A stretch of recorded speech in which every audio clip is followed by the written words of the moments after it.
Assalomu alaykum. 2-sinf matematikasidan 136-dars. Xo'p, yaxlit sonlarni bo'lish. Yondosh mavzu gigiyena buyumlari. Bo'lish yaxlit sonlar. Birinchi masala. Do'konga 60 bo'lak sovun keltirildi. Sovunlar 3 ta yashikka joylandi. Bitta yashikka nechta sovun joylangan? Xo'p, 60 bo'lak sovunni 3 ga bo'lamiz. 3 ta yashikka bo'lib solsak, har qaysiga 20 tadan joylanadi. Ya'ni har bitta yashikda 20 tadan sovun joylanadi. Yaxlit sonlarni bo'lish uchun ularni kattaroq birliklarda ifodalash mumkin. Masalan, 60 ni bo'lamiz 3 ga. 60 bu 6 ta o'nlik, eng katta birligi. Bo'lamiz 3 ga.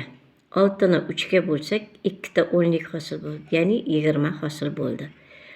Har bitta yashikda 20 tadan sovun joylandi. Ikkinchi misol. Namuna bo'yicha hisoblang. Namuna 150 bo'lu 30 barobar. 150 ni 15 ta o'nlik deb olamiz. 30 ni esa 3 ta o'nlik. 15 ni 3 ga bo'lsak 5. 150 ni 30 ga bo'lsak 5 hosil bo'ladi. Qolganlarni ham xuddi shu tartibda bajaramiz. Ya'ni mana bunday. 240 bo'lu 40. 240 ni biz 24 ta o'nlik deb olamiz. 40 ni esa 4 ta o'nlik. 24 ni bo'lamiz 4 ga 6. 270 bo'lu 90. 27 ta o'nlik va 9 ta o'nlik bo'ladi 3. 180 bo'lu 30, 18 ta o'nlik va 3 ta o'nlik bo'ladi 6. 120 bo'lu 40. 120 ni 12 ta o'nlik, 40 esa 4 ta o'nlik. 12 ni 4 ga bo'lsak 3. 160 bo'lu 40. 16 ni 4 ga bo'lamiz 4. 420 bo'lu 70, 42 ta o'nlik va 7 ta o'nlik 6. 450 bo'lu 50, 45 o'nlik va 5 ta o'nlik 9 hosil bo'ldi. Uchinchi misol. Tenglamalarni yeching. Bu joyda noma'lum sonni topamiz. X ko'paytirib 3 barobar 240. X barobar 240 ni biz 24 ta o'nlik deb olamiz. 24 ni 3 ga bo'lsak 8, ya'ni 80 hosil bo'ldi. X ni o'rnida 80. 80 ni 3 ga ko'paytirsak 240. Qolganlarni ham xuddi shu uslubda bajaramiz. 120 bo'lu m barobar 4. 120 ni bo'lamiz 4 ga. 120 ni 12 ta o'nlik. 12 ta o'nlikni 4 ga bo'lsak 3 hosil bo'ladi. 0 ni olib kelib orqasiga yozamiz 30. 120 ni bo'lamiz 30 ga barobar 4. 6 bo'lu y barobar 240. 6 ko'paytirib y barobar 240. Y barobar 240 ni bo'lamiz 6 ga. 40 hosil bo'ldi. Bu joyda 6 ko'paytirib 40 bo'ladi 240. n ko'paytirib 5 barobar 250. n barobar 250 ni 5 ga bo'lamiz. n ni o'rnida 50 hosil bo'ldi.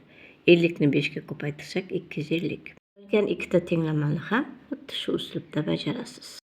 4-chi masalalarni jadval bo'yicha yeching. Do'konda 40 quti jigarrang poyabzal moyi bor. Endi bu qora poyabzal moyidan 20 quti ko'p. Hamma qutilar 3 ta peshtaxtaga baravardan bo'lib qo'yildi. Har bir peshtaxtaga nechta qutidan moy joylashgan? Buni hozir mana shu jadval asosida bajaramiz. Ya'ni qora poyabzal moyi qutilari birinchi qatorda, ikkinchi qatorda jigarrang poyabzal moyi qutilari.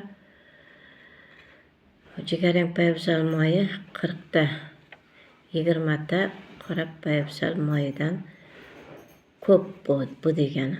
Masala shunday bajarildi. 40 dan ayiramiz 20.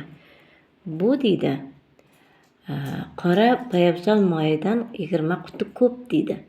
Biz qora poyabzal moyini topish uchun jigarrang poyabzal moyidan 20 ni ayiramiz. 20 ta kelib chiqdi. Endi biz ularni 3 ta peshtaxtaga bo'lishimiz kerak. Buning uchun biz umumiysini topishimiz kerak. 40 ga qo'shamiz 20 ni 60 ta. 60 ni 3 ga bo'lsak 20 ta. Bu har bitta peshtaxtada 20 tadan quti joylashadi. Hurmatli aziz mening muxlislarim, 6-7 misol bu uyga vazifa edi. Buni albatta birgalikda bajaramiz. Ustun ko'rinishda hisoblang. 354 qo'shib 427 bu 6-misol. 4 ta birlikka 7 ta birlikni qo'shsak 11 hosil bo'ladi. Biri dilimizda, biri yoziladi, biri dilimizda. 5 ga 2 ni qo'shsak 7 dir belgilam 8. 3 ga 4 ni qo'shsak 3 ta yuzlikka 4 ta yuzlikni qo'shsak 7 ta yuzlik. 220 dan 134 ni ayirsak 686. Bu joyda ham xuddi shunday birliklardan birliklarni ayiramiz, o'nliklardan o'nliklarni ayiramiz, yuzlikdan yuzlikni ayiramiz. 461 qo'shib 52 513. 700 ayirib 98 606. 698 dan qo'shamiz 7 ni 705. 703 dan 8 ni ayirsak 695. 4-misol. Bu joyda bo'lish amallari bajariladi. 400 ni bo'lamiz 2 ga, ya'ni 40 ta o'nlikdan bo'lamiz 2 ni. 40 ni 2 ga bo'lsak yoki bo'lmasam 4 ni 2 ga bo'lsak 2, 2 ta 0 kelib tushadi, 200 hosil bo'ladi. Bu mana bunday bajariladi. 400 bo'lib 2 barobar 400lik bo'lamiz 2 ga, 2 ta yuzlik bu 200 degan. 420 ni bo'lamiz 7 ga, 42 ta o'nlik bo'lib 7 barobar 60. 140 bo'lib 2, 14 ta o'nlik bo'lib 2 barobar 70. 490 ni bo'lamiz 7 ga, 49 o'nlikni bo'lamiz 7 ga, 7 ta o'nlik. Ya'ni bu joyda 70 hosil bo'ldi. 180 bo'lib 6. 18 ta o'nlikni bo'lamiz 6 ga, ya'ni 18 ni 6 ga bo'lsak 3, orqadagi 0 olib kelib yozamiz 30. 270 bo'lib 9 barobar 27 o'nlikni 9 ga bo'lsak 30 hosil bo'ladi. 900 bo'lib 3, 90 ta o'nlik bo'lib 3 barobar 30. 800 bo'lib 2, 80 o'nlik bo'lib 2, 40. Mana hurmatli aziz mening o'quvchilarim, bugun 136-dars yaxlit sonlarni bo'lishni biz o'rgandik. Ko'paytirish, bo'lish, bu joyda tenglamalar va jadvallik masalalar ishlashni ham o'rganib oldik. Xayr mening azizlarim.